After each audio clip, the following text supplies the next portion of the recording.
नमस्कार। आज हम एक ऐसे सफर पर चल रहे हैं जो हमें समय में बहुत बहुत पीछे ले जाएगा। हम एक ऐसी कहानी को खंगालने की कोशिश करेंगे जो शब्दों से भी पुरानी है। सोचिए, हम उस इतिहास को कैसे समझ सकते हैं जिसका कोई लिखित दस्तावेज ही नहीं है। जब बताने के लिए कोई किताब न हो तो हमें वो कहानी आखिर मिलती कहाँ से है? यही यही वो सवाल है जो आज हमारे इस पूरे सफर का केंद्र है। देखिए, भारतीय उपमहाद्वीप में इंसान के इतिहास का ज्यादातर हिस्सा बिना किसी लिखी हुई जानकारी के गुजरा है। तो ऐसे में हमें एक तरह से पुरातत्व जासूस बनना पड़ता है और उन सुरागों को एक साथ जोड़ना पड़ता है जो पत्थरों, हड्डियों और कला में कहीं पीछे छूट गए हैं। तो आज का हमारा सफर कैसा रहेगा? ये रहा हमारा रोड मैप। हम सबसे पहले समझेंगे कि इतिहास को अलग अलग दौर में कैसे बांटा जाता है। फिर हम भारत के पहले निवासियों के सबूतों को देखेंगे, उनकी कला के जरिए उनकी जिंदगी में झांकेंगे और आखिर में ये जानेंगे कि कैसे एक छोटी सी तकनीकी छलांग ने बड़े बड़े साम्राज्यों के लिए रास्ता तैयार किया। ठीक है, तो चलिए शुरू करते हैं। जब इतिहासकार लाखों साल के वक्त की बात करते हैं तो उसे समझने के लिए वो इसे अलग अलग हिस्सों में बांटते हैं। ये कुछ ऐसा है जैसे किसी बहुत बड़ी लाइब्रेरी में किताबों को सही तरीके से जमाना, ताकि हमें जो चाहिए वो आसानी से मिल जाए। तो देखिए, इतिहास को समझने के लिए इसे 3 बड़े हिस्सों में बांटा गया है। पहला है प्रागैतिहासिक काल, यानी प्री हिस्टोरिक पीरियड, जो आज हमारा मेन फोकस है। ये वो समय है जब सिर्फ पत्थर, औजार और हड्डियां ही हमें कहानी सुनाती हैं। फिर आता है आद्य ऐतिहासिक काल, प्रोटो हिस्टोरिक पीरियड, जैसे कि हड़प्पा सभ्यता। यहाँ एक लिपि तो थी, पर हम आज तक उसे पढ़ नहीं पाए हैं। ये एक अनसुलझी पहेली की तरह है। और आखिर में आता है ऐतिहासिक काल, जहाँ से हमें लिखे हुए शब्द मिलने लगते हैं, जो हमें गुजरे जमाने की एक साफ तस्वीर देते हैं। तो ये जो पहले कहानीकार हैं, ये पत्थर के औजार, ये पुरानी हड्डियां, ये हमें आखिर बताती क्या हैं? हमारी खोज हमें भारत में इंसान के होने के पहले ठोस सबूतों तक ले जाती है, जो हमें समय में बहुत बहुत पीछे धकेल देते हैं। और हमारा पहला और सबसे बड़ा सुराग नर्मदा घाटी में मिला ये जीवाश्म, जिसे नर्मदा मानव के नाम से जाना जाता है। ये एक जबरदस्त खोज थी, क्योंकि इसने एक झटके में भारत में मानव इतिहास की कहानी को लाखों साल पीछे कर दिया। 5 लाख साल! जरा इस नंबर के बारे में सोचिए। ये इतना लंबा वक्त है कि इसकी कल्पना करना भी मुश्किल है। ये सिर्फ इतिहास नहीं है, ये तो धरती के गहरे अतीत का एक हिस्सा है, जिसे डीप टाइम कहते हैं। लेकिन सिर्फ धरती पर मौजूद होना ही काफी नहीं था। हमारे पूर्वज वो कुछ बनाने वाले लोग थे, आविष्कारक थे।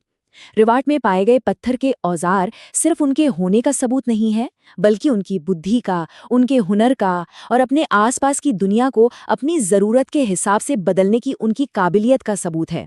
2 लाख साल पुराने ये सिर्फ पत्थर के टुकड़े नहीं हैं, ये तो शुरुआती इंजीनियरिंग के छोटे छोटे चमत्कार हैं। हर एक टुकड़ा हमें ये कहानी सुनाता है कि कैसे हमारे पूर्वज शिकार करने, चीजें बनाने और इस दुनिया में अपनी जगह बनाने के लिए अपने दिमाग का इस्तेमाल कर रहे थे। तो हड्डियों और पत्थरों से अब हम उस चीज की ओर बढ़ रहे हैं जो शायद सबसे ज्यादा पर्सनल है, कला। हम चल रहे हैं मध्य प्रदेश की भीमबेटका गुफाओं की ओर, जो हमें उन लोगों के जहन में झांकने का एक सीधा रास्ता देती हैं। देखिए, भीमबेटका सिर्फ एक पुरानी जगह नहीं है, ये तो हजारों सालों में बनी एक विशाल आर्ट गैलरी है। इन चट्टानी गुफाओं की दीवारें उन प्रागैतिहासिक लोगों के लिए कैनवस बन गईं, जहां उन्होंने अपनी दुनिया, अपनी कहानियां और शायद अपने सपनों को भी उकेरा। तो ये पेंटिंग्स हमें क्या दिखाती हैं? ये हमें शिकार का रोमांच दिखाती हैं, एक साथ मिलकर नाचने की खुशी दिखाती हैं और रोजमर्रा की जिंदगी की झलक देती हैं। इन तस्वीरों में हम उन्हीं लोगों को देखते हैं जिन्होंने वो औजार बनाए थे और जो नर्मदा घाटी में रहा करते थे। ये हमारे उस पहले सवाल का सबसे सीधा और खूबसूरत जवाब है कि हम बिना शब्दों के इतिहास को कैसे जान सकते हैं। हजारों लाखों सालों तक जिंदगी बस पत्थर के औजारों और किसी तरह जिंदा रहने के संघर्ष के इर्द गिर्द घूमती रही। लेकिन फिर कुछ ऐसा हुआ जिसने सब कुछ बदल दिया। एक तकनीकी क्रांति हुई जिसने इंसान के भविष्य की दिशा ही मोड़ दी। और ये स्लाइड उस बड़े बदलाव को बिल्कुल साफ साफ दिखाती है। हम गुफाओं में रहने वाले शिकारी संग्राहकों से योजना बनाकर बड़े बड़े शहर बसाने वाले लोगों तक का सफर देखते हैं। और इस बदलाव के पीछे की ताकत क्या थी?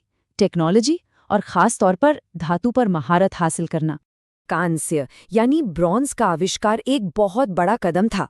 तांबे और टिन को मिलाकर शुरुआती इंसानों ने एक ऐसी धातु बना ली जो पत्थर से कहीं ज्यादा मजबूत और काम की थी।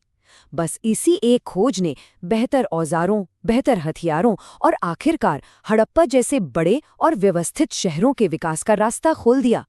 अब चलिए थोड़ा जूम आउट करते हैं और बड़ी तस्वीर देखते हैं। ये जो प्राचीन नींव रखी गई थी, पत्थर के औजारों से, शुरुआती कला से और फिर धातु की खोज से, ये सब सिर्फ अलग-अलग घटनाएं नहीं थी। ये तो उस शानदार कहानी का पहला अध्याय थी जो आगे चलकर सामने आने वाली थी। इसी गहरी प्रागैतिहासिक नींव के ऊपर इतिहास की परतें एक के ऊपर एक बनती चली गई। वैदिक काल से लेकर महाजनपदों तक, विशाल मौर्य साम्राज्य से लेकर गुप्तों के स्वर्ण युग तक, हर जमाना अपने से पहले वाले की बुनियाद पर खड़ा हुआ। लेकिन ये सब शुरू कहाँ से हुआ? ये सब उन पहले इंसानों के साथ शुरू हुआ जो कभी नर्मदा के किनारे चले थे और जिन्होंने भीमबेटका की दीवारों पर अपनी दुनिया की तस्वीरें बनाई थीं। और अंत में हम इसी एक विचार पर आके रुकते हैं। इन पत्थरों और इन पेंटिंग्स का अध्ययन करना सिर्फ अतीत के बारे में सीखना नहीं है, ये इस बात को समझना है कि हम आज यहाँ तक पहुँचे कैसे। ये उस लंबी, कभी न टूटने वाली कड़ी को पहचानना है जो हमें हमारे सबसे पुराने पूर्वजों से जोड़ती है, क्योंकि अपने इतिहास को जानकर ही हम असल में खुद को जान पाते हैं।